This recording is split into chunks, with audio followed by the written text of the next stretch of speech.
evening to one and all. So welcome to the third day of Faculty Development Program sponsored by AICTE-ATAL Academy on Thermal Power Generation for Sustainable Energy Development, organized by the Department of Mechanical Engineering, NIT Jalandhar. So it is my privilege to welcome and introduce our esteemed expert for today's first session, Engineer Vasadi Srinivas Rao, will be delivering a lecture on thermal power generation possible integration with renewable sources. Engineer Rao is working as a Deputy Executive Engineer Electrical at Andhra Pradesh Power Generation Corporation in Dr. Narla Tata Rao Thermal Power Station. He has 25 years vast experience of industrial experience and 6 years of teaching experience.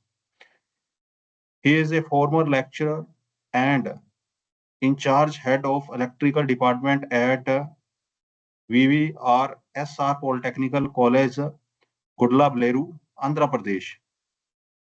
Engineer Srinivas Rao did his MTech in Power Systems and Control at Acharya Nagarjuna University, Guntur in 2015, MBA in 2017, and AMIE Electrical Institute of Engineers, Kolkata. His research interests include power system stability and control and advanced power generation systems. He supervised 20 undergraduate projects and he trained 800 fresh BTech recruitees in the 3 months induction training program as an assistant executive engineer in thermal power plant at the training department of Andhra Pradesh Power Generation Corporation. He conducted industrial technical seminars, workshops, and management training programs for top managements, middle management, supervisors, and operation and maintenance staff. He conducted 1 month and 2 weeks of industrial training program on thermal power plants for various colleges and universities, students like IITs, NITs, IIITs, and local engineering students at training department of Andhra Pradesh Power Generation Corporation. Sir, once again, we welcome you, sir. Thank you, sir, for introducing me. Shall we move, sir? Yes, sir. Yes, sir. Yes. Thank you very much for the management of the NIT Jalandhar for inviting me to give a presentation on thermal power generation, possible integration with renewable sources. I am trying to explain my experiences in the industrial experience to share with the today's participants. In this session, the real location of the section is followed by the some of the information along with the some real-time videos. Due to the time constraint, this is the 1.5 hour time given to me. I will complete the session at possible time. This is my working location. That is the thermal power plant. This is the 6 units is 210 megawatt here. This one is it was established in 1975. First 2 units. Another 2 units is in 1983, and another 2 units are 1997. Here it is located at Vijayawada thermal power plant at Andhra Pradesh.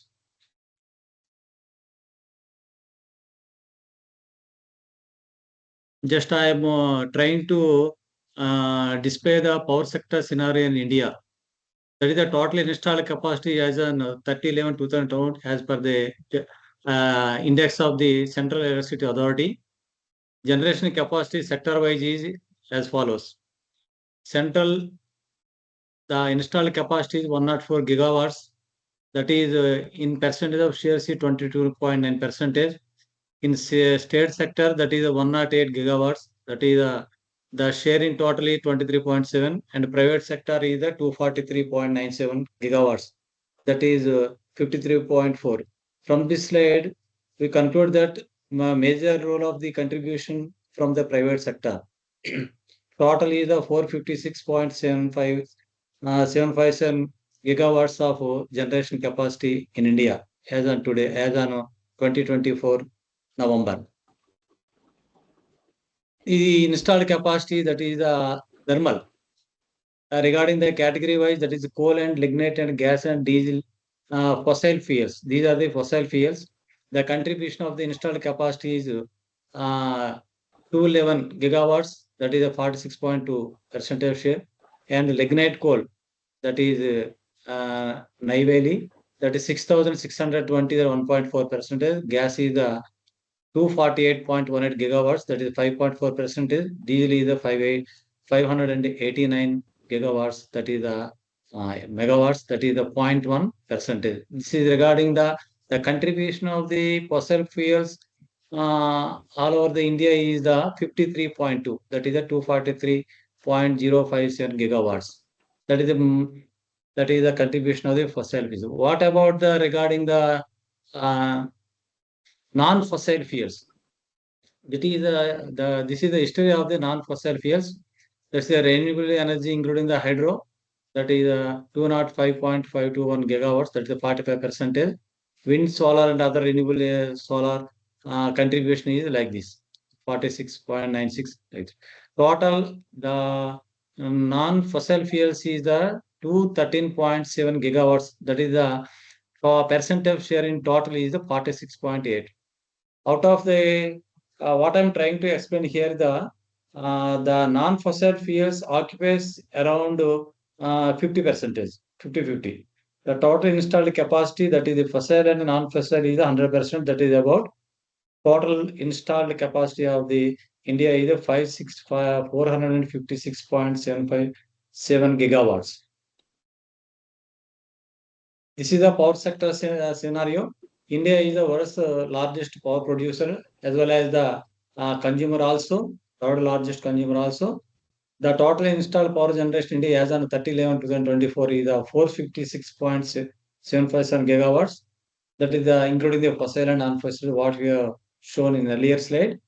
Regarding the thermal power plant, that is the total installed power generation in India, apart from this, is 217.650 gigawatts as on 30/11/2024. That is the share is 47.65%. This is all of you might know. That is the basic block diagram of the thermal power plant. I am trying to explain the operational of the how thermal power plant will generate the electricity from the prime resources of the coal is the prime resource. That is the basic requirement of the boiler is the coal, water, and air. With the help of these ingredients, we convert the steam. The steam is sent into the turbine. Then the turbine is coupled with the generator. Here it is the energy conservation is the whatever the chemical energy stored in the coal is gets converted into the heat energy by burning of the coal at the boiler. Then that heat energy is gets converted into the mechanical energy by the high pressure steam admitted into the turbine, which will rotate at 3000 RPM. And this mechanical energy is converted at electrical energy by the generator, which is coupled with the generator. This is the basic idea of the power plant. We will explain the basic idea of this power plant. See, this is the coal entering into the boiler. Then it's heated. The heat is absorbed by this coil, and the water gets converted into steam. Then the steam is admitted into the turbine, which is coupled to the generator, which is rotated at 3000 RPM. You can get the 58 cycle frequency with the electricity power will delivered with the help of this step-up transformer. This is the basic idea. Let me explain a brief details of individual part. This is the entire line diagram of the 210 megawatt thermal power plant in any thermal power plant. This is the basic diagram. I am trying to explain each and every part in detail. Okay. See, first of all, the coal coming from the Talcheri mines. We are the main reservoirs from the coal is getting from the Talcheru mines, that is the Orissa state. The coal is unloaded at this area. This is called the wagons. Wagons are coming from the Talcheru at our point. That is, with the help of the wagon tipper, the entire coal is tipped at this area. This is called the grid. The size is 300 into 300 grid. The entire coal is fall down on the conveyor. The conveyor is the coal pieces coming, the size of the coal pieces are 300 into 300 size coal pieces are fall down on the conveyor. Then it is reached to the crusher house to the further reducing its size. That is the from 300 size coal pieces to 20 size coal pieces, visible coal sizes. These coal pieces are traveled with the help of the conveyor and enter into the coal bunker. This bunker capacity is 500 metric ton. From this bunker, with the help of these raw coal feeders, the coal feeding through the classifiers, which is entered into the ball mills. At here, we can get the pulverized coal. There are two types of mills here. We will discuss in detail in further slides. That is the bowl and ball mills. Okay. This is the what is the purpose of this coal grinding media at the from the mines? It is a 300 size coal pieces, then which is further reduced to 20 coal pieces, and further reduces the pulverized coal. The size of the coal pieces is 75 micron, which is where just like our sand talcum face powder, just like this is the coal feeding enter into the furnace. Okay. With the help of this is the three types of major fans in the thermal power plant. One is the PA fan, primary area fan. Second one is the forced draft fan, and third one is the induced draft fan. The function of the primary air fan is to transport the coal from the mill area to the furnace. This coal point is over. Coal has reached from mines to furnace for getting the combustion. For combustion, we require oxygen. How we can get the oxygen? Here it is a FD fan. From the atmospheric air, we can receive the ambient temperature at 26 to 30 degrees temperature of air, enter into the air preheater, which is preheat that atmospheric air, that is called the secondary air.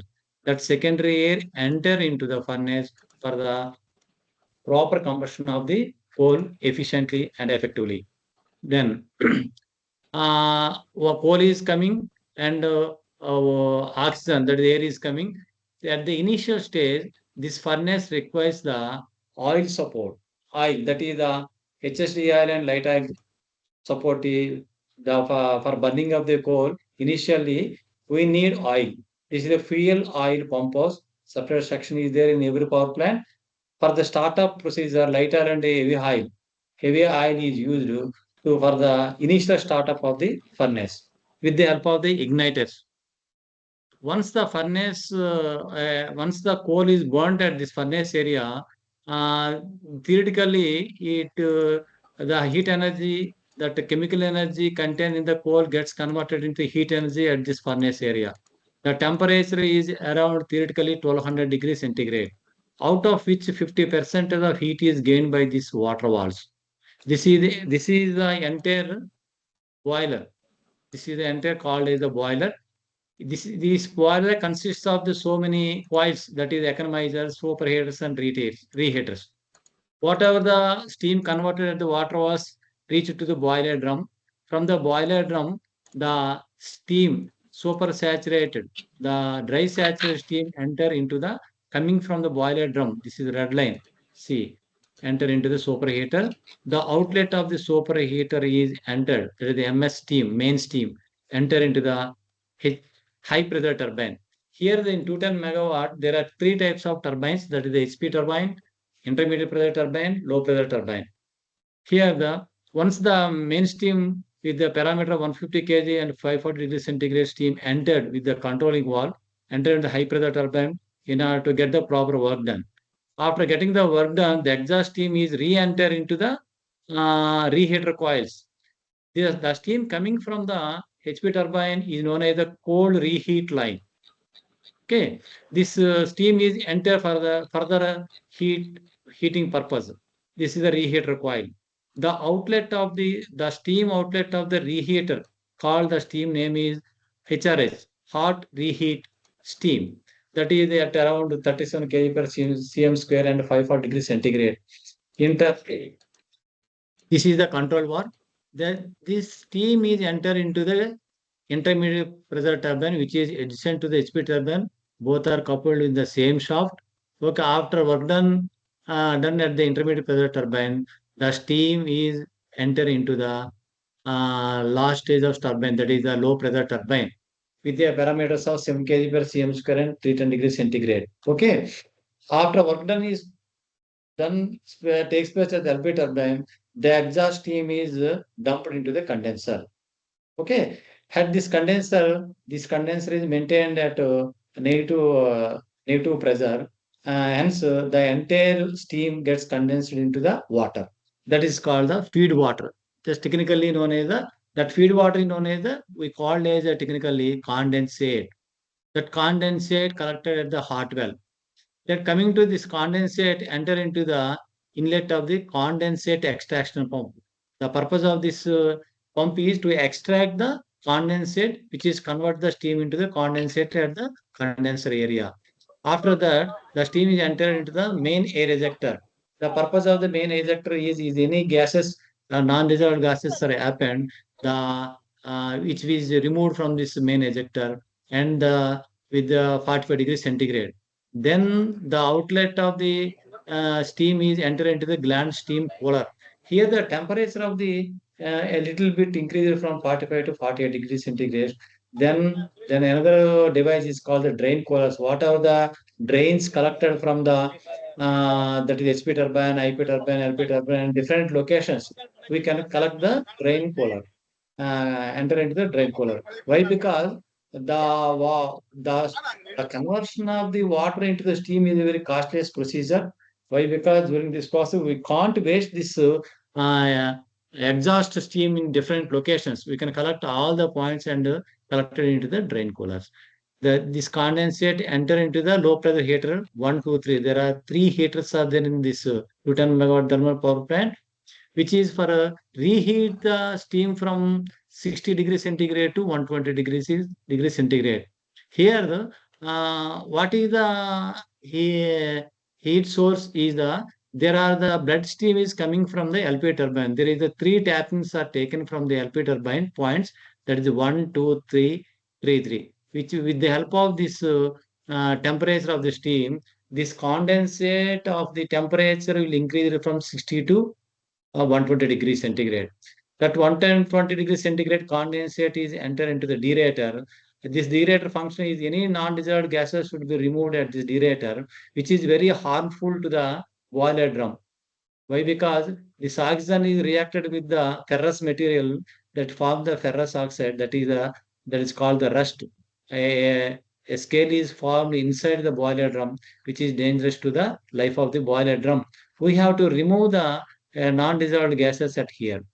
This the next it is the steam is the condensate is converted into feed water from this at this stage. The feed water storage tank. This is the feed water storage tank, just like a drum. The outlet of the feed water storage tank is entered into the boiler feed pump. This pump main function of this pump is the whatever the quantity received from this cycle, we are trying to push this feed water to the boiler drum through economizer. See, follow this line. This is the next. Go to the HP heaters. The outlet of the HP heaters goes to the inlet of the economizer. Then the inlet economizer, the travel like this, and the outlet of the economizer enter into the boiler drum.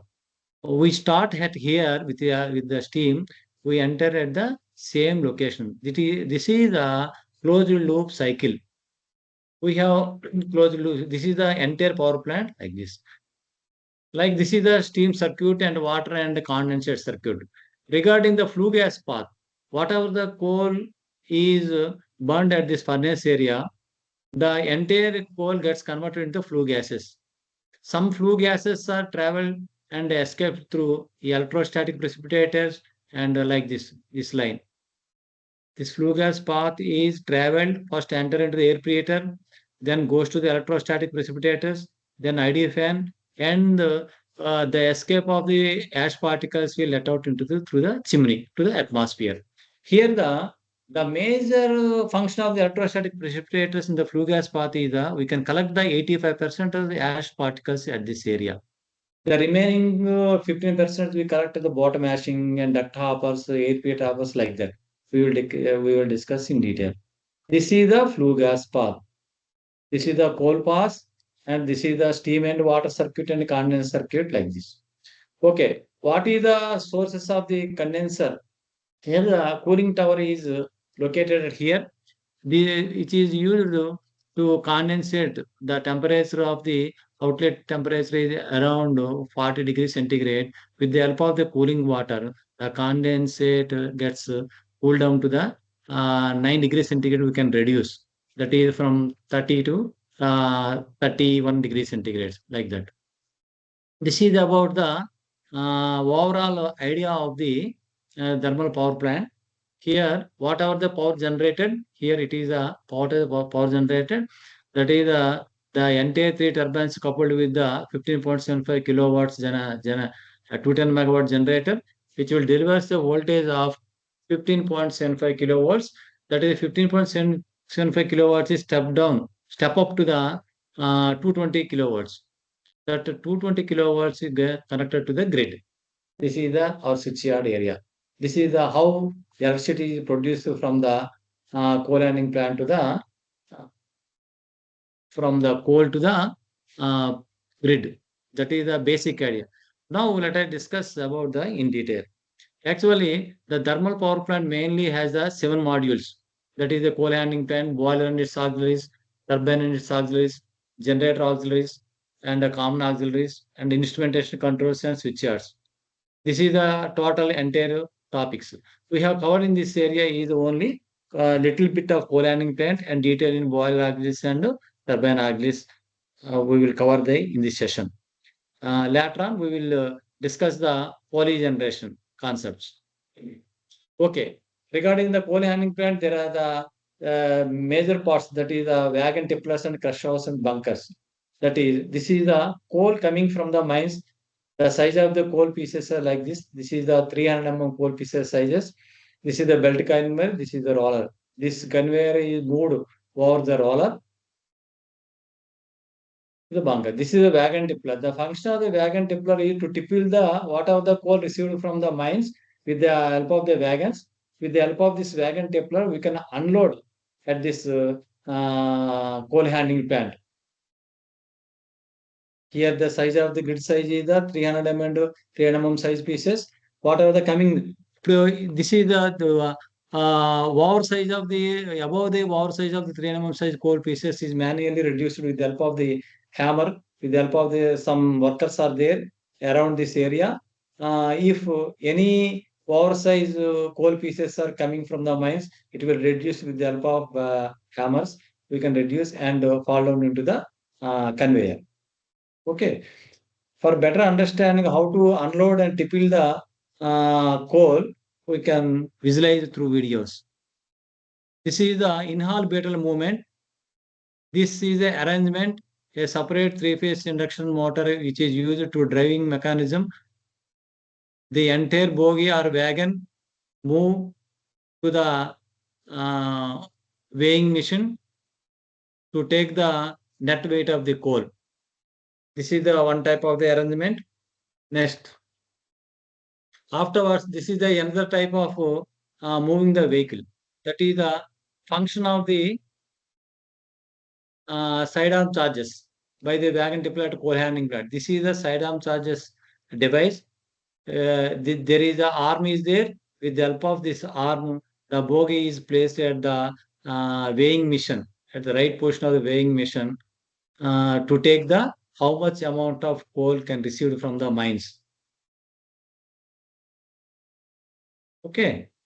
Afterwards, a three-phase slipping induction motor, with the help of the three-phase slipping induction motor, the entire wagon can be tippled at this area.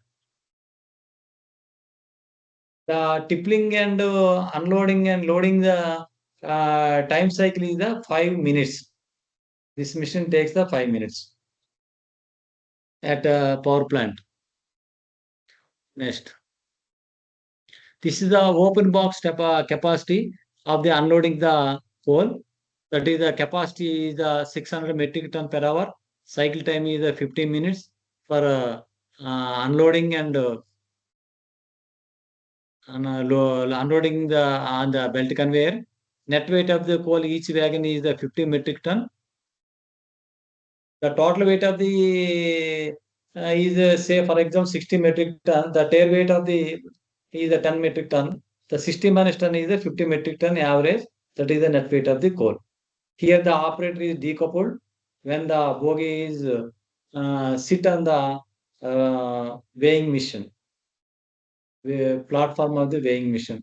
Then the operator take a weight of the entire machine, entire wagon. Okay, this is the one type. See how the coal is typically at this like this.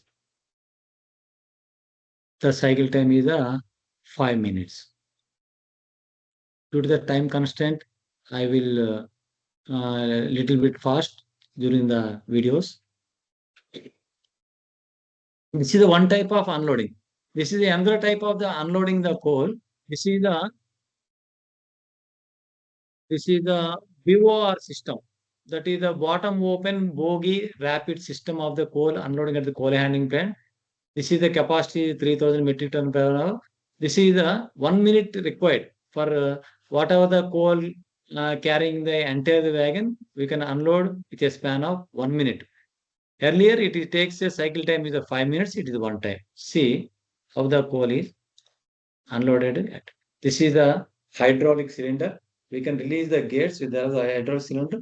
The entire coal is dumped over the grid, that is 300 mm size grid.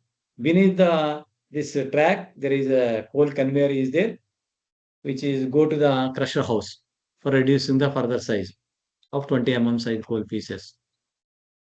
This is the coal received by the wagons. This entire region is known as the wagon tippler. Wagon tippler, the tilting angle is 0 degrees to 150 degrees angle. This is the crusher house. This is the crusher house is to reduce the 300 mm size coal pieces which is coming from the mines to 20 mm size coal pieces with the help of the hammers or rollers. Bunker size is the 6 number bunkers for 210 megawatt. This is the crusher house. At here, the 300 mm coal pieces enter into the crusher. With the help of the hammers and rollers, it further reduces to 20 mm coal pieces before entering to the mill, that is the ball and bar mills. These are the bunker floor elevations. Each capacity, there are in 500 megawatt, there are 7 bunkers, left side 4 and right side 3. In 210 megawatt, there are 6 bunkers. In 800 megawatt, there are 8 bunkers. There are 4 left side and 4 right side, depending upon the capacity. This is a stacker and reclaim the machine at a coal handling plant. If the huge amount of coal is received from the mines, we can store the reserve coals at our any thermal power plant. We can reserve coals meet around 30 to 45 days of reserve coals. This is the recap. That is the coal received from the mines. Here we are unloading at the coal handling plant, where the coal can be stocking and as and when required, it can reclaim to the furnace for the boiler operations. Okay. Next, this coal handling plant section is over. Next, come to the boiler auxiliaries. In the boiler auxiliaries, there are the boilers, fans, mills, and air peaters and electrostatic precipitators. We will discuss in details one by one. This is the types of boilers in thermal power plant, majorly fire tube boilers and water tube boilers. You might know very well, I think. In fire tube boilers, what is the difference between the fire and water tube boilers? The fire is enter into the tube surrounded with the water is called the fire tube boilers. In contrast, in vice versa, that is the water contains the pipe surrounded with the heat energy. That is called the water tube boilers. This is the water tube boilers. This is the water tube, fire tube boiler. This is water tube boilers. Basically, power plants are the water tube boilers. Small scale industries are fire tube boilers, just like a cement industry, food industry, like that. Okay, this is the for better idea, we can display one video. This is the fire tube, how the fire tube boilers works. Inside the tube, there is a fire is there. Water is surrounded these pipes. By heat exchange, the temperature is transferred from to the water. Then it's converted into the steam. That steam is used for the driving the turbine. Okay, this is the fire tube boilers. This is the what is the water tube boilers.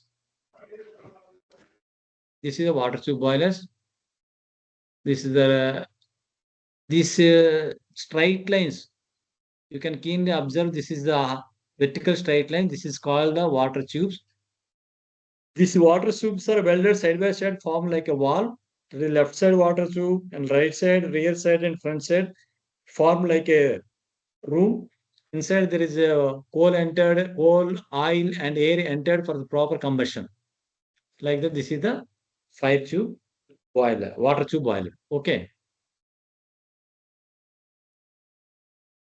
This figure explains the regarding the water and steam circuit. These straight lines is known as the water tube lines. This is known as the top ring headers. This is the bottom ring header. Between the top ring header and bottom ring header formed with the water tubes. Front side and rear side, left side and right side. This is the real structure of the furnace. This hollow portion is known as the furnace. Whatever the coal, air, and oil enter into this furnace for the proper combustion. Like this. This bottom ring header connected to the boiler drum with the help of these straight lines. These L-shaped straight lines called as the riser tubes. This is the bottom ring header. This is the top ring header. This is the riser tubes. First of all, water is enter in the bottom ring header and travel from the ring header bottom to top ring header with a natural circulation. After proper combustion takes place at the furnace, 50% heat is gained by this water was. Then at this stage, the water gets converted into the steam. That steam is reached to the boiler drum with the help of these riser tubes. That is the basic idea of the water and steam circuit. This is the types of boilers, tower type and conventional two-pass boilers. Simply, we can differentiate these figures. This is the only one way from bottom to top. This is bottom to top. That is the only one way, that is the tower type boilers. Say, for example, this is 64.5 meters height. Boiler drum is located at 64.5 meters elevation. Whereas in two pass boilers, that is the conventional boilers, the boiler drum is elevated at 54.8. Roughly, there is a 10 meters height difference. This is the first pass. Take 90 degrees turn right side and downwards. Some inside there is a separator coils, reheater coils, and economizer coils. The flue gases are traveled like this. First path, turn right side 90 degrees, then downwards second pass. Hence it is called as the two pass conventional type of boiler. This is only single pass. Whatever the gases delivered from the top to, then enter the air filter, electrostatic precipitators, then goes to the chimney. Here like this. This is the basic difference between the tower type and two pass boilers. Inside the boiler, there are these are the basic parts. That is the top ring header. This is the bottom ring header. This is the boiler drum. This is the water valve tube like this. Separator coils are hanging inside the boiler. These are the peepholes. In order to with the help of this peephole, we can open this door during the operation. We can see what are the quality of the fire. A senior expert engineer can judge the efficient burning is done or not inside the boiler by opening this peephole. So this is the furnace area. This is the coal feeding. Pulverized coal is feeding at this area. This is the bottom header. This is the basic idea of the oil. This is the one side of the corner of the wind box. That is the one top bottom elevation is oil gun, oil, next coal, next air. With the help of three ingredients, we can enter these materials to the four corners of the furnace. Next, boilers, in boilers is over. Next goes to the fans. In any thermal power plant, there are basic three types of fan. That is ID fan, FD fan, and PF fan. These are the major fans in the any thermal power plant. PF fan, FD fan, ID fan. This is the PF fan. PF fan. The function of the PF fan is to transport the coal from the mill area to the furnace. Here the function of the FD fan is which is used to the air coming from the FD fan is known as the secondary air, which is used for the proper combustion for the effective combustion at the furnace area. The ID fan, it removes the or sucks the flue gases from the furnace to exit into the gases to the atmosphere through the chimney. That is the basic idea of the major fans. Where these locations of the fans in the thermal power plant. This is the FD fan. This is the ID fan. In backside, there is a PF fan is there. It is not visible in this slide. This is the axial flow. Axial flow, right? How it is axial flow? That is the gases, the flue gases are travel like this. The flue gases are travel gases enter from this. This is the basic structure. Idea of this. This is the adjustment using the pitch plates. This is the radial fan. Airflow coming from this. What? Yeah. Just wait. This is the PF fan function, the airflow. That is the fan is called the primary. It is used to pulverize the coal into the mill and to move into the furnace combustion. FD fan for getting the proper combustion. ID fan to suck the coal. Next to the mills, next fans part is over. Next go to the mills. There are two types of mills, that is the ball mills and ball mills. Where is the mills are located in this power plant? This is here. This is the mills area. There are the two types of mills. One is the ball mill and the ball mill. Here it is the ball mill. Here classification of slow speed mills and medium speed mills and high speed mills. The mills usually rotated between 15 to 20 RPM, come under the category of slow speeds, and 50 to 100 RPM, that is the medium speeds. This is the high speeds, that is the 750 to 1000 RPM. This is the basic classification of the mills. In real location, this is the mill location. These are the four corners of the pipes, four corners of the furnace. Here, these are the mills. Okay, these yellow pipelines are the coal feeding pipes. With the help of this induction motor, these bowls are placed inside the mill. These bowls are rotated at 25 RPM, which can the 20 size coal pieces gets converted into pulverized coal at this area, which rotated 10 to 15 minutes. This is the, by opening this mill, we can visualize like this. This is the bowl mill. This is just like in domestic appliances, this is a wet grinder. That is a butterfly wet grinder. There are three stones are there. Below that, when power is on, the stone is rotated. The under stone, that is the stone is rotated at some designated RPM. Over that, the stones, what are the bull rings are established. Here, this is the roller general assembly. This one. Here, this is the slip ring in the three-phase induction motor drives this mechanism. This bull ring will rotate at 50 to 20 to 25 RPM. Over this, the bowls are placed 120 degrees apart, like this. For better understand, we can visualize through this video. See how the bowls are rotated inside the mill. The 20 coal pieces are entered in this ball mill to get the pulverized coal. That is the size of the pulverized coal is 75 micron, just like a Pond's face powder. We can visualize the size of the particle by a microscope. That is 75 micron. See, these are the balls. I can little bit faster. These are the balls. With the help of these three balls, the coal pieces gets converted into 74 micron, which is known as the pulverized coal. That pulverized coal travels with the help of these pipelines to the furnace. This is the 74 mesh at the 50, 120 mesh sleeves are there to testing the 74 microns. This is the mesh. Over this mesh, there is a 200 volts in this area. We can get the 74 microns with this mesh. The operator can confine.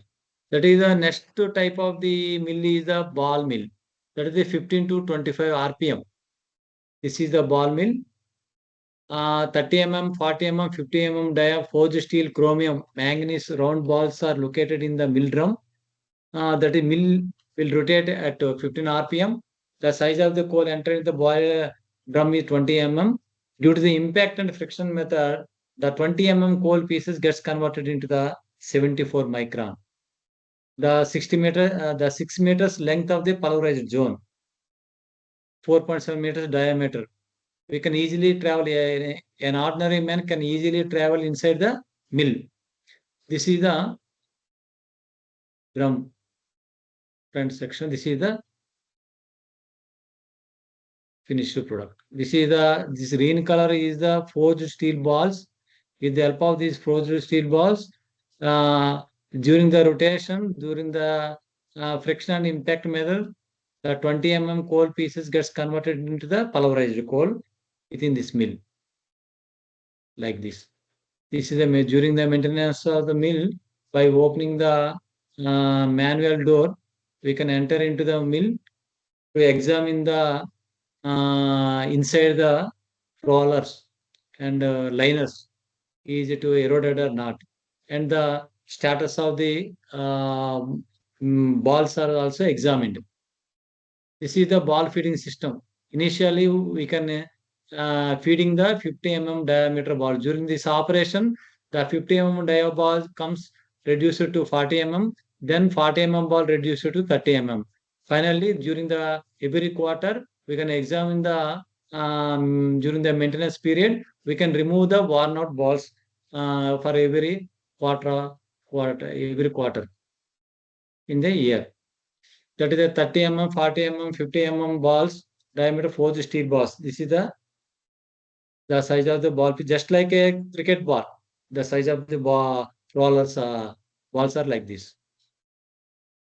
How this drum is rotated with the help of this motor. There is a gearbox is there.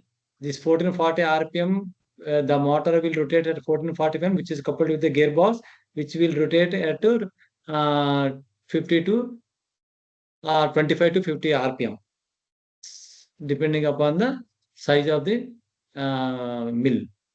The purpose of this screw conveyor, whatever the coal pieces enter into this area, we can travel into the drum with the help of this screw conveyor. This is the shape of the worn out forged steel balls. We can remove and fresh balls can load with the size of 50 mm size balls. This is the just for clear understanding purpose, we can show this slide. This is the inside the drum. This is the action taking place. If the ball drum is rotated at 15 to 25 RPM, the 30 and 40, 50 mm forged steel balls are rotated. Inside the drum, there is a friction and impact method. Due to these methods, the 20 mm coal pieces gets converted into the fine powder that is called 74 micron, like this.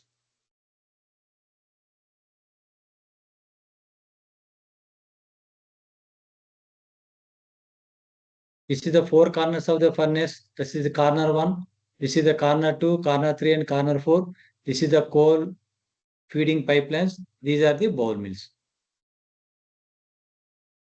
This is the one corner of the furnace, like that. In 4 corners, like this. There are 4. 1, 2, 3, 4. One corner clearly explain this oil gun. For this, there is a coal. For the coal gun, there is a air. With the help of 3 ingredients, the entire coal combustion takes place at the furnace zone. This is the pulverized fuel boiler. This is the type of system of the burning is a tangential firing, like this. The combustion takes place at the temperature of 13 to 1700 degrees centigrade. The residual time is 2 to 5 seconds. This is the after mill section. There is the next part is the air preheater. What is the role of the air preheater in the thermal power plant? Where it is located? Here, this is located at this area. Air preheater. This is the flue gases coming from the boiler is first enter into the air preheater, then goes to the electrostatic precipitator, then goes to the ID fan, finally enter into the chimney, and what are the escaping ash particles are let out into the atmosphere. This is the air preheater location. This is a 2 in 2 pass boiler. This is the exact location of the air preheater. The name itself indicates the preheat the air for getting the proper combustion. That is called the air coming from the atmospheric air gets preheated. That air is known as the secondary air, which is used for the proper combustion at the furnace. Proper combustion of the coal at the furnace. This is the air preheater. Thirdly, the purpose of the boiler is used to heat the air preheater required for efficient combustion purpose to drying the coal. The major function of the air preheater is. This is the air preheater. The flue gases coming from the boiler furnace is this is the red line. This is the atmospheric air. This is the blue line, which converts into the cold air is indicates the blue color. Hot air indicates the red mark. Like the working principle. This is the which will rotate at 3 to 5 RPM. This is the cold combustion. The flue gases at the temperature of 400 degrees centigrade enter into the air preheater chamber. Then we are coming out to the 150. The difference of the 250 degrees centigrade is kept in the baskets of the air preheater, which will rotate in another side 180 degrees. The cold air of 50 degrees centigrade is gets converted into the hot air. That is 380 degrees centigrade with the help of this heat exchange. This hot air is sent to the, from here we can get the secondary air. The coal combustion effectively combustion takes place with the help of this hot air that is called the secondary air. That is the role of the air preheater in the power plant. This is the flue gas coming from the furnace, cold air coming from the atmosphere air gets converted into hot air. This is the inside the air preheater there is the baskets. These baskets is to keep the temperature. Heat. This is the heat exchange modules. This is the hot and intermediate baskets. With the help of this air heater driving mechanism, there is electric motor is there. With the help of the electric motor, the air preheater will rotate at 3 to 5 RPM. These are the fresh baskets. During the operation, baskets with accumulated ashes. This accumulated ash will clear with the soot blowing. We will discuss later. For a clear purpose, just to see how the air preheaters are working in the power plant. These are the air preheaters.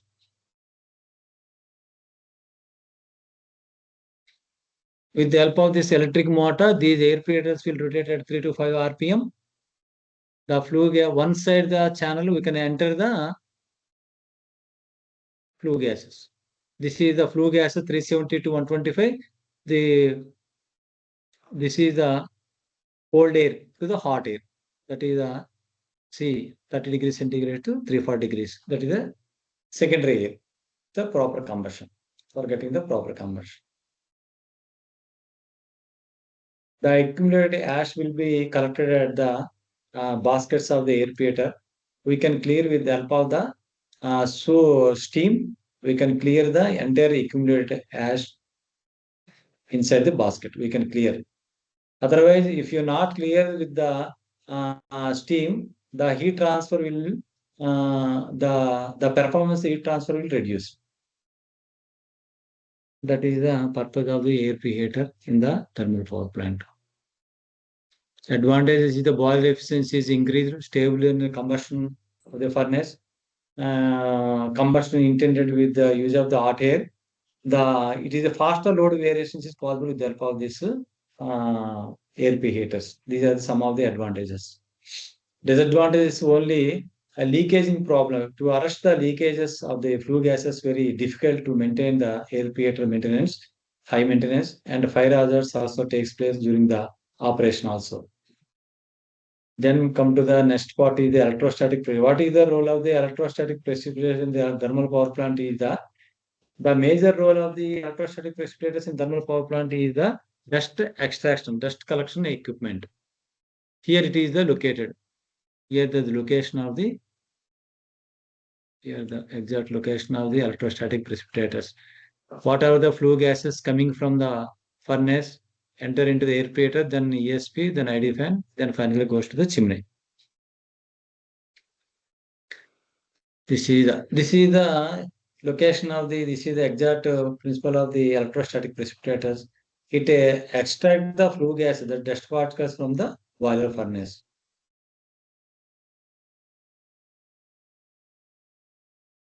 This is the electrostatic precipitator. The function is there are the collecting electrode and positive negative electrodes plates are there inside the electrostatic precipitators. By giving a 40 kV DC supply to these two plates, the whatever the flue gases enter into the electrostatic precipitators, the ionization takes place between the plates. The ash particles gets ionized, then it's converted into negative ions and positive ions. There is a collecting electrode plate which is connected to the positive supply. These ash particles gets converted into the negative ions, which is adhere to the positive plate during this operation, like this. See these. This is the ionization which takes place in the electrostatic precipitators. These ash particles gets converted into positive ions and negative ions. We can collect the ash particles by collecting the hammers with the help of the vibrating the positive electrode. We can vibrate the positive electrode plate. We can collect the ash particles at the ESP hoppers at the bottom. See how this is. We can collect the ash particles at the electrostatic precipitators. Likewise, we can operate this is the operation of the electrostatic precipitators. In these are the electrostatic precipitators hoppers. See, there are the 48 hoppers. 1, 2, 3, 4, 5, 6, 7, 8. There are the 6 rows and eight hoppers are there. These are whatever the ash particles collected in the electrostatic precipitator gets collected through the pipelines, and the entire ash is collected at the storage tank. This is a reinforced tank is there. This is called the silo tank. From which the dry ash should be collected with the help of the dry ash should be loaded to the lorries, which is utilized for the cement industries, brick industries, and agriculture industries, like that. This is this picture shows how the ash will be collected in the electrostatic precipitators. With the help of the compressed air, the ash pushed into the silo tank. Okay, this is the ash particles traveling of the ash particle inside the pipeline. This is the operation of the electrostatic precipitator. At the bottom of the hopper, there is a mechanism is there. With the help of this mechanism, the ash, this is the automatic mechanism. The ash will be collected and sent into the silo tanks. These are the ash drops and the collector for a This is after 30 to 40 seconds, the dome valve is open, and with the help of this compressed air, whatever the ash collected in the hopper sent into the silo tank. That is the dry ash mode. Whatever the ash collected, this is the dust storage silos, which is the capacity of 450 cubic meter. The vehicle should be loaded with the fly ash at this point, like this. This is the electrostatic precipitator. This is the bottom ashing should be collected at the power plant. Only 7% of ash collected at the bottom of the furnace. 85% of ash should be collected at this electrostatic precipitators. If the electrostatic precipitator works under 100%, there is no ash particles at the chimney. This is the dry ash collected location at the thermal power plant. This is the dry ash collected at the thermal power plant in the dry mode. In wet mode also, whatever the ash collected and mixed with the high pressure water, then sent into the ash pond with the help of these pipelines. You can also collect this, utilize this wet ash at the ash pond area. These ash are also utilized for the brick industries and cement industries. The earthquakes, the fly ash utilizations are the embankments and backfills and highways and bays and subways and building pozzolan cements like that. Soil conditioning and manufacturing the fertilizers, you can utilize the fly ash. Next, go to the boiler pressure parts.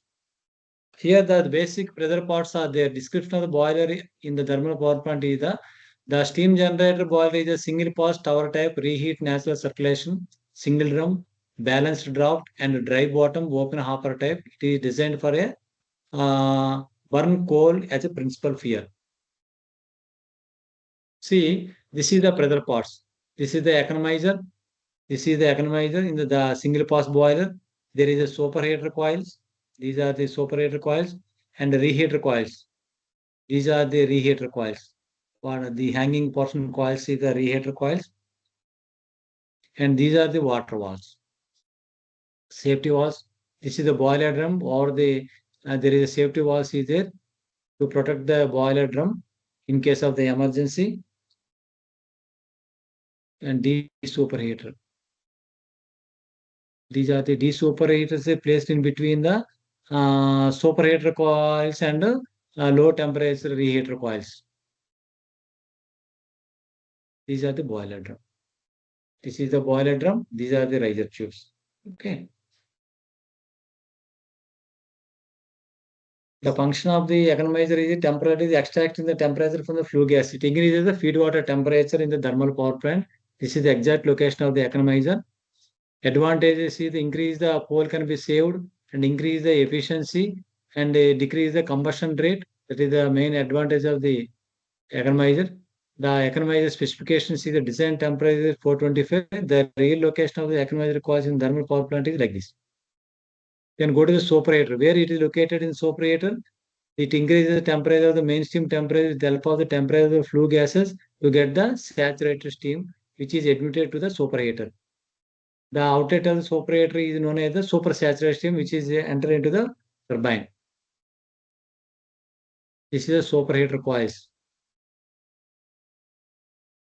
Reheater. It heats the temperature of the steam outlet from the HP turbine with the help of the flue gas temperature. Whatever the boiler, this is the separator. Separator is enter into the HP turbine. Then the outlet of the HP turbine is enter into the reheater coils. The outlet of the reheater is re-enter into the another turbine, that is the intermediate turbine. So in order to increase the efficiency of the turbine, we have introduced the IP turbine. Then go to the water was. These are the water was already discussed earlier. Already over. Slide is over. This is the method of the circulation. Very, very important. This is the circulational ratio. This is the mass of the water particles by the mass of the steam particles.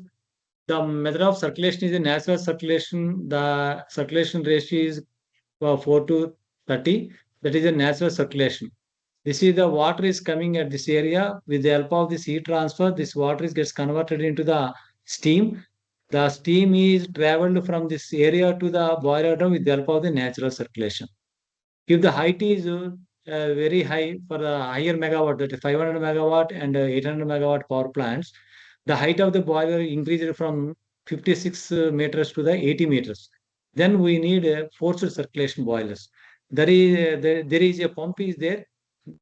With the help of this pump, the steam is pushed from this area to the boiler drum with the help of this forced circulation ratio. In supercritical boilers, the mass of the water particles is equal to the mass of the steam particles. There is no drum in the supercritical boilers. Whatever the steam converted into water was gets directly enter into the drum. Circulation is always greater than 1. Water will increase the efficiency, better heat transfer, increase the availability of the boiler. These are the safety was. Its function is to safeguard the boiler drum in case of the emergency. Superheater. It controls the mainstream temperature to a safe limit. Say, for example, mainstream temperature is enter into with the 600 degrees centigrade. The design temperature is 580. If you increase the temperature around 600 degrees centigrade, the tube of the superheater coil may melt. In order to protect this temperature, the cooling water is enter surface of the steam. We can reduce from 600 degrees centigrade the design temperature, that is 580 degrees. Like that, we can save the superheater coils. It is a indirect contact. This is direct contact. That is the function of superheaters in the power plant. This is the mixed with the direct contact. How this see observe? This is the low temperature steam admitted into high temperature steam, which is reduces the temperature from 600 to 580 degrees centigrade. This is the function of the desuperheater in thermal power plant.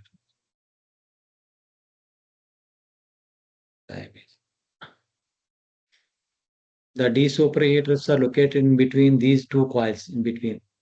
Okay. The function of the boiler drum. This is the original function of the boiler drum. It separates the steam from the steam water mixer. It houses all equipment used for the purification of the steam after being separated from the water. Where it is located, this is the boiler drum location. Okay. Which is at elevation of 54.5 meters from the ground. This is the internal parts of the boiler drum. These are the riser tubes. This is the turbo separator. The main function of the plays a vital role in the boiler drum is the function of the turbo separator is to separate the steam particles from the steam water mixer. That is the function of the how the steam particles get separated from the steam water mixer. You can visualize through this video. The steam water is coming from the economizer and enter into the boiler drum. This is the bottom ring at the water walls. For getting the heat transfer at the furnace, whatever the water inside the boiler tube gets converted into the steam. That steam is travel and enter into the boiler drum. And here, with the help of these turbo separators, these are the cylindrical shape of equipment, turbo separators. Here, the centrifugal force is adapted. With the help of the centrifugal forces, the steam particles and water particles get separated. Due to the density difference of steam and water particles, the steam particles are lighter when compared to the water particles. The steam is filtered with the help of these turbo separators. Like these are the turbo separators. This feed water is enter in this. These are the from the downcomers. We can enter the steam and water mixture into this. With the help of this turbo separators, here centrifugal force action takes place. We can filter the steam. The dry saturated steam let out from the turbine, which is enter into the superheater inlet. That is the purpose of the. This is the real location of the boiler drum. This is the manhole. We can enter. A general man height having the 5.4 feet, we can travel from here to other end. That is the shape of the Boiler drum. Boiler drum advantage stores the DM water, limits the solid contents, facilitate in adding the chemicals in order to maintain the pH value to avoid the scale formation inside the boiler drum. These are the technical details.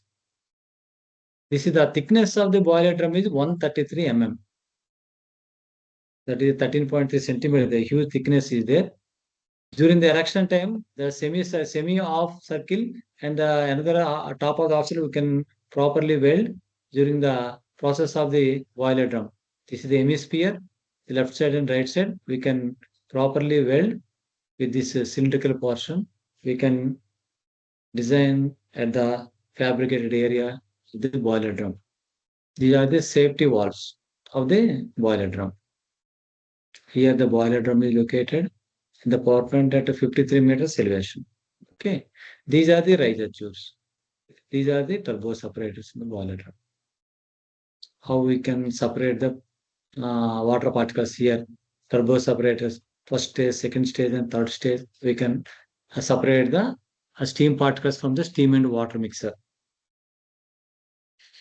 This is the local drum level indicator. We can indicate how much amount of water and how much amount of steam. We can indicate the water level gauge. This is the bottom pressure gauge. We can measure the pressure of the boiler drum. Here the 2 points we can discuss. Normal water level. If the boiler drum has increased above the normal water level, the water particles are enter into the superheater, then enter into the turbine blades, which is gets damaged turbine blades severely. In other side, if the water level is reduced below normal water level, the starvation of the water walls, that is the water wall tubes may get melted. That is the this is the high levels of the high water level and low water levels. Let's go to the next slide. This is the energy distribution information. This is the heat loss in the flue gas is 5%. Losses in the boiler and piping is 8%. Loss in turbine and generator is 4%. Condenser cooling rejection is 45%. And this is the unit self-consumption is 3%. Ultimately, there are the net available energy in 35% for the conventional type boilers. In subcritical boilers, it will increase it to 35 to 39 percentage of boiler thermal power plant efficiency. In 500 and supercritical boilers, it may increase to the efficiency of the power plant may increase it up to 40 to 42%. Major amount of losses at condenser cooling water rejection.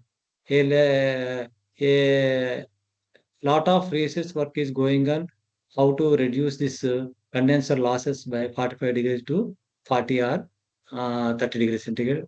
Have to increase the efficiency from 35 to 40 percentage. Here boiler section is just like a steam turbine. Here the real location of the steam turbine. There are three types of turbine. Here this is the SP turbine. This is the shape of the intermediate pressure turbine. This is the large volume is the low pressure turbine. Here the location HP, IP and LP turbine in this diagram. All of you know very well about this functions of the turbines. Just I want to skip some of these slides due to the time constraint. Okay, this is the this turbine is coupled with the generator. This generator is produce the electricity. So this is the turbo generator starter and rotor. This is the how the thermal power plant will operates, and from the coal-based thermal power plant we can generate the electricity. We will discuss. We have discussed. Now that in poly generation there is some basic concept of the geothermal power plant. We will discuss. This is the geothermal energy is the fourth most important source of renewable energy behind the solar and wind and hydro power plant. In potential, it increases 60 billion kilowatt hours in 2021 to 47.7 billion kilowatts in 2050. This is the target. This is the basic concept. This is the there is a magna under the crust of the ground. There is a reservoir. From the reservoir, with the help of this magna, we high temperature steam can get. We can tap this high temperature. With the high temperature steam, we can utilize the to drive the turbine. That is the basic concept. This is the red portion is the magna.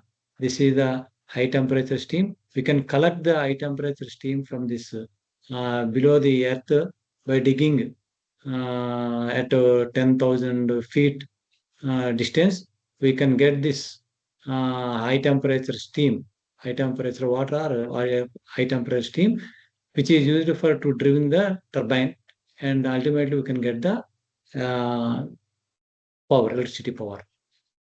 This is the types of geothermal power is the dry steam power plants and flash steam power plants and binary cycle power plants. In dry steam power plants, this is the power plant, direct steam from the geothermal reservoir is used to turn the turbine and generator to produce the electricity. The temperature is around 150 degrees centigrade. In the second type of the flash steam power plants, the steam is coming from this gets converted into the with the help of this magna, the water gets converted into steam. The steam collected from this from hot well, and it is sent into the separator. At the separator, the steam, high pressure steam, admitted into the turbine, and the which is coupled to the generator. The electricity will produce in this way. In the fourth binary, the commonly used binary cycle power plant, this is the another liquid that is called the two types of liquids, primary and secondary liquid. The heat of the hot water causes the another liquid causes the changes to steam, and then to the steam is used to rotate the turbine. It is the most recently developed power plants which may be operated at lowest temperature, at least 57 degrees centigrade Celsius. The secondary fluid, that is the another fluid, that is here with the help of this heat exchange. This binary cycle geothermal power plants has much lower boiling point than the water. Under this cycle, it works on the both Rankine and Kalina cycles. The thermal efficiency of this power station is 13%. This power plant is called a binary since there were using a two liquids, that hot water and secondary liquid, for as a working fluid. Application of thermal power plant heating the greenhouse and industrial food dehydration, milk pasteurizing, gold pasteurizing, and heating the buildings, and used for the melting of the ice on the roads, public baths, and more. It is most of these power plants are located in the foreign countries, that is the cold countries. Advantages is the no fuel. It requires no fuel in the working. It requires minimum land and fresh water. Geothermal power is sustainable sources of energy, low maintenance cost and pollution free, no emissions, and there is no carbon emissions. The major disadvantage is the not widespread of the sources of the energy. This is the initial cost is involved very high and suitable to partial regions, that is tectonic plate, that is volcanics, earthquakes, and mountain buildings and boundaries. Sometimes may release harmful gases, so sulfur dioxide, hydrogen sulfide, and carbon dioxide, ammonia, methane, and radon. If there is site is not properly investigated, may causes a disaster. Okay, these are some of the advantages. The ONGC plans to map the geothermal power plants by 2070. Climate target is 50 gigawatts, and it accelerates its diversification effect through the energy strategy by 2040. Oil natural ONGC also established the first India geothermal field developed at Poga village in the Ladakh. And Tata Power is the first largest integrated power plant. Tata Power will be the setting up of the geo plant in Gujarat. NTPC is planning to construct 3,000 megawatt of geothermal power plant project in Chhattisgarh. This is the various status of the geo power plant. Chhattisgarh, Tatapani, and Jammu and Kashmir, Puga, and Gujarat, Cambergi, Garben, and HP is Manikaran, and Jammu and Kashmir is Chumangta. These are the contribution of the Jammu and Kashmir is the Puga and Chumtang, that is the 45 megawatt major contribution of the geothermal power plant power generation. Future of the thermal power plant. This is there is immense potential of the geothermal energy. It can be found nearly anywhere on the earth. Still, profitable exploitation of the CCOs is limited to only some places like already discussed in tectonic places boundaries, earthquake like that. In foreign countries, this is the statistics of the geothermal capacity in the in foreign countries. Major portion is California, 2,792 megawatts capacity. Then come to the wind power. All of you know about this is the one of the renewable energy sources. This is the basic concept of the wind power is whatever the kinetic energy in the wind gets converted into the mechanical power with the help of the gearbox and generator. We can generate the electric power by coupling with the gearbox. Here it is. The basic concepts of the we need the some constants that is in wind powers.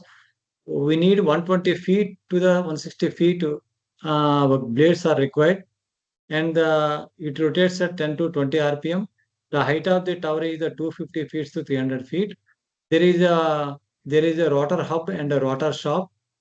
The types of turbines, the horizontal axis and vertical axis. Major portion of the wind turbines are with the help of the horizontal wind turbines are used. In some occasions, rarely used the vertical axis wind turbines. Here are the wind blades and nacelles and towers and transformers electric grid. That is the wind power. Here, the wind, whatever the kinetic energy stored in the wind gets converted into the mechanical energy with the help of the blades. Here, wind turbine captures the kinetic energy available from the wind and convert it into electrical energy at this. And with the help of the blades and nozzles, the nozzle contains the gearbox and the generator, which produces the electricity. This is the nozzle portion, nozzles portion. Inside the nozzle, there is a gearbox and generator. Here, the basic principle of the wind power is the flow of the wind is over the blade. The dynamic shape of the blade is like this. The wind is flow in the upper side of the blade, that is at creates at the low pressure, and the lower side of the blade creates at the high pressure. By virtue of its nature, the pressure flows from high pressure to low pressure, which diverts a lift to the lift of the turbine, which rotates in anti-clockwise direction. That is the basic principle of the wind blades. This is the transformer. This entire tower supports the blades and nozzles. Electricity produced flows through the cables down inside the tower, and which is connected to the transformer which is connected to the grid. And ultimately, the electric power is reached to the customer. This is schematic diagram of the hybrid wind and photovoltaic thermal power plants integrated with the different energy shortage storage systems. These are the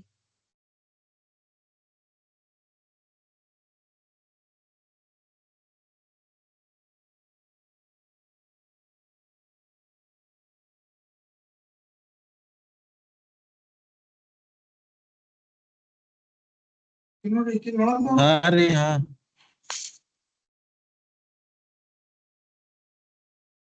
Hello, Srinivas Ragat, please unmute your voice.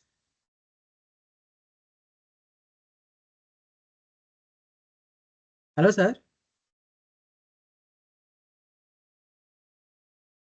Hello, hello, sir. sir, are you audible? Yes, Yeah, yes, fine. right Now, now now it's it's okay. yeah but voice is muted now. Yeah. Sorry. Okay, sir. What are the components of the thermal power generation system?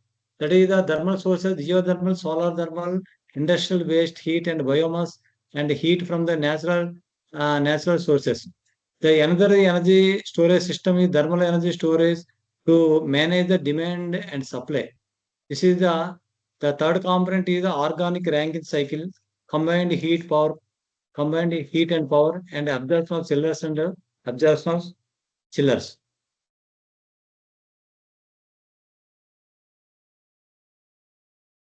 Regarding next types of power generation works in the these are thermal power generation works under this category multi-stage energy conversion. Extract the heat at multiple temperatures to different process, that is the cooking and refrigerator, distillation and drying of foods, and power generation. Efficiency gains that converts the heat from the low and high temperature sources into the electricity and useful thermal energy. That is applications of heating and cooling system. That is in the thermoelectric generators converts the heat from the lower temperature to high temperature sources. The temperature difference between the lower temperature to high temperature with the help of this Seebeck effect, where a temperature difference across the thermoelectric materials generates a voltage which is called the to utilize the electric power. Energy output, use the waste heat for additional power generation. That is using the ORC and HRSG, heat recovery steam generator, and organic Rankine cycle. We can use the waste heat to the poly generation. What is the sustainability of the poly generation? Is the energy efficiency. Utilizes the excess thermal energy that would otherwise it will be unnecessarily waste that excess heat. Environmental impact is reduce the carbon footprint by displaying the fossil fuels based energy generation. Economic benefits concerned, decreases the energy costs for industries by recovering the waste heat and improving the efficiency. What are the technologies are adapted for getting the thermal poly generation is the organic Rankine cycle converts the low temperature heat to the electricity, and a combined heat and power CSP, and absorb the chillers. Use the heat to provide the cooling, reduce the energy demand from the traditional air conditioning system. This is the what are the working principle of the ORC, that is the organic Rankine cycle. Here from this figure we can depict that the picture explains the working principle of the organic cycle unit, which is used to convert the heat energy into the electrical energy. ORC systems are commonly used to utilized in the waste heat recovery in geothermal power plants, biomass power plants, and solar thermal power plants. Coming to the heat source, that is the external heat. This is the heat source. The external heat is supplied to the evaporator, that is from geothermal or solar or biomass or waste heat. The working fluid absorbs the heat and transforms into the high pressure vapor. This high pressure coming to the vapor transforms the heat from the heat sources to the working fluid. This is the working fluid. The working fluid, which has the lower boiling point than the water, evaporates into the heated pressurized vapor. Here heated pressurized vapor. In the expander, whatever the high temperature pressure vapor expands through the expander, that is the turbine or in the turbine, the mechanical expansion drives a generator to produce the electrical energy. After the expansion, the vapor pressure and temperature should be dropped. That is here the need of the condenser. The low pressure vapor exists in the expander and enter into the condenser. The purpose of the cooling water is cooling water removes the heat, condensing the vapor back into the liquid form. In the diagram, what is the function of the pump is the low pressure liquid is pumped back to the high pressure and sent into the evaporation. That is the basic operation of the working of the ORC. The major principles of from this, the liquid pumped back to the high pressure recirculated to the evaporator. This cycle is highly efficient for converting the low grade heat sources into useful electrical energy, making it an important technology for renewable energy and waste heat recovery applications. This is one of the application of the poly generation. Technology, the another technology is for thermal poly generation. This is the 3 modules, 3 sections. This is the first left side is the solar thermal energy collection subsystem. The middle section is the biomass steam boiler with the help of the biomass, and the right side section is the power generator block. Okay, coming to the solar thermal energy. These are the large reflected mirrors focusing sunlight onto the heat transfer fluid, HTF, heating it up. This heat transfer exchangers is device. This device is heat transfer to transfer the thermal energy from the heat transfer HTF to the another medium, such as molten salt or water. This is the molten salt or water. salt or water, without a direct contact between them. What is the purpose of the hot salt tank that is number 3, that is stored heated molten salt, which is used for the heat exchanger. In the cold salt tank, store the polar molten salt, which will be reheated by the solar collectors. This is the one application. Coming to the middle block, that is the biomass steam boiler subsystem. This is the preheater. There is a preheater uses stored heat to preheat the working fluid, that is water. In this evaporator that converts the water into the steam using the thermal energy from the biomass combustion and solar power plant. Coming to the 7, that is the superheater, further increasing the temperature and pressure of the steam before sending into this turbine. Power generation block concerned to the power generation block. The steam turbine expands the high pressure steam to generate the mechanical energy. Regarding the generator, converts the electricity. After exhaust steam coming from the turbine, that is the condenser, cools the exhaust steam from the turbine and converts it back to the liquid water. What is the function of the pump? Recirculate the condensate water back to the boiler for the further reuse. Flow of the energy and working principle. The solar energy heats the molten salt, which is used to assist the biomass boiler to the generating the steam. Biomass combustion, further increasing the steam production. The high temperature steam drives the turbine to produce electricity, and the exhaust steam is in the condenser of the recycled into the system. What are the significance of this technology of the poly generation? Is they improve the efficiency by combining renewable solar energy with biomass. Energy storage capability through the molten salt tanks for continuous operation. Reduce dependency on fossil fuels, promoting the sustainability. That is, reduce the dependence of the fuel on the fossil fuels. That is the major function of the poly generation. The another technology of the poly generation, thermal poly generation, is the solar energy for feed water heating.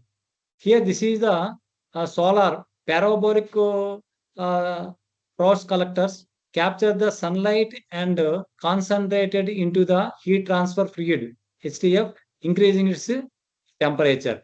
With the help of this pump, they circulate the heated fluid through the system. The function of the heat exchanger in this model is transfer the heat from the solar heated fluid to the feed water, preheating before it enters into the boiler. The reducer of the fuel consumption on the biomass boiler, improving the efficiency. Whereas in the biomass gasifier converts the biomass, that is the organic material, that is into the gaseous fuel that powers the two-stage boiler. This gasification process enhances the combustion efficiency. In two-stage boilers, we can say that uses the biomass fuel to produces the high temperature steam in these. Since the feed water is already preheated by the solar energy, less biomass fuel is needed in the system to generate the steam. The high pressure steam generated by the boiler is expanded in the boiler to get the proper work done, which is coupled with the generator. We can generate the electricity in this. Then this condenser converts the exhaust steam back to the liquid water to reuse in the cycle. The benefit of this technology of the solar energy feed water heating system is increase the system efficiency by reducing the fuel consumption, utilizes the renewable energy sources, that is solar or biomass, making it environmental and eco-friendly, enhances the sustainability by reducing the dependency on the fossil fuels, improving the boiler performance by preheating the feed water, reducing the thermal stresses. That is the main advantage. That is what are the technologies? Next technology, hybrid solar coal biomass power plants, solar collectors and coal biomass combustions. This is the solar parabolic collectors. Here it is. Sir, Energy take. just a minute, sir. Sir. Sir, the time is already 7:33. So how many slides are there, sir, right now? Only 10 slides are there, sir. Shall we conclude? A little bit wait, sir. Because conclude. our next speaker has already joined us, sir. Yeah. So आप conclude कीजिए जल्दी से ना Okay, इसको। only within Yeah. 33 minutes further. Within 5 minutes, I will conclude, sir. Okay, sir. Carry Okay. on. This is the conclusion. What are the thermal poly generation? Conclusion: prioritize the investments in poly generation. What are the steps to improve the Indian sustainable goals? Steps to improve the Indian sustainable goals is by utilizing these technologies. First of all, increase the renewable energy capacity, affordable and clean energy. Expand the solar, wind and hydroelectric power generation. Implement policies supporting decentralized renewables energy, that is the rooftop solars and solar packs. Nowadays, the central government of India to encouraging this rooftop solar panels, promoting the battery storage solution for the grid stability. Regarding the enhancing the energy efficiency, modernization of power plant with advanced technology to reduce the energy wastage, promote the energy efficient appliances and smart grids, and implement the demand side management to optimize the consumption also. Regarding the reducing the carbon emissions, phase out the influence of the coal-fired power plants, promote the carbon capture and storage of technology, strengthening of the policies of the emissions, improve the access to the electricity, develop the microgrids and off-grid solutions for remote regions, ensure the last mile electrification in rural areas also can consider. Encouraging the public-private partnerships, that is the attract incentives to the clean energy projects, incentives research and developments is sustainable, power technology can be encouraged. Strengthen policies and grievances, implement strictly renewable energy mandates, improves regulatory framework for the power distribution and tariffs, promote the green energy certificates and carbon trading. By focusing on these strategies, India can significantly improve its sustainable development goals index in the power sector while ensuring sustainable, affordable and affordable energy for all. We can ultimately unit generators save the power. Okay, namaste, thank you, and have a nice day. My session is over, sir. Thank you. So thank you very much. Thank So you for now I listening. would like to invite Professor T. Srinivas to deliver the vote of thanks and express our gratitude to our esteemed speaker. Yes. Thank you, Dr. Rajan. Thank you, Srinivas and Rajan. Srinivasarao garu, thank you Yeah. for your more elaborative and informative section on especially on thermal power plants with demonstrated animations and videos for easy understanding and of this construction as well as the working of this thermal power plant. We felt like an industrial visit to your Yeah. VTPS. It's a fine and exhaustive and more elaborative presentation. I hope our participants got enough information in this field of the thermal power plants. The presentation is very detailed with each and every component of thermal power plant with the design, of course, with more technical specifications. It's really with enriched with practical knowledge and practical examples. The discussion is also switched from conventional to non-conventional, that's renewable energy sources. It's really great to see that's a conventional mixing, that's a hybridization of this conventional and non-conventional. And you also explained about the advanced thermal power cycles like Kalina cycle, which is more suitable to geothermal source and also poly generation integrations. The entire lecture is covered that means fundamentals to basic, that means basics to advanced topics with the more practical and applications. Thank you, Srinivasarao garu, for your Thank you. exhaustive and nice presentation. Thank you. Just a minute, sir. Yeah. There is one question in chat box, sir. Yeah.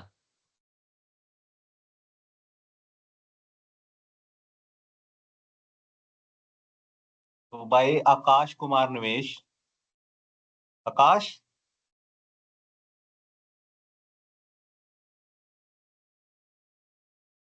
Akash, are you here? You can raise the question if you want. Yeah, hello, sir. Hello. Yeah. Yes, yes. Good evening, sir. Good evening. Hello. Yes, Yeah, proceed, tell me. proceed, Akash, proceed. Yes, yes. Sir, my first question is, sir, by using the combination of solar and coal, can solar provide a net positive benefit for thermal power stations, especially in the areas which are having high solar flux? Pardon? So my question is, Yeah. if we are using a combination of solar and coal in Yeah. thermal power stations, so can solar provide a net positive benefit? So, solar energy is a limited energy when compared Yes, with sir. the thermal energy. Why? Because this is the base load power plants. You're never neglect the thermal power plants by the coal-based power plants. Why? Because even the renewable energy sources are developed during the meanwhile. The base load power plants are the coal-based power plants. We can recoup with the solar power plants also. We can combine together. 45% of solar based power plants can help with the thermal power plants. Okay, sir. Thank you, sir. And sir, I have one more question. Yeah. Sir, based on these We can, thermal power stations, sir, what is the possibility of polygeneration systems, sir? Means what all outputs can be derived from thermal power stations, sir, apart from electricity and cooling, sir? yeah. So you can also get the heat recovery boilers. You can also utilize the waste heat coming from the chimneys and the waste heat coming from the cooling towers. You can also utilize that temperature is around more than 120 degrees centigrade to 150 degrees centigrade. By with the help of these waste heat temperature can utilize in some other forms to get the poly generation in some other applications like dryings and food industries and textile industries like that. A lot of research work is going on to utilize the from thermal power plant the waste heat coming from the cooling tower and chimneys. You can better utilize in poly generation system also. A lot of research works are going on. You can also try to extract the information to get the to utilize this waste temperature from the chimney and also cooling tower.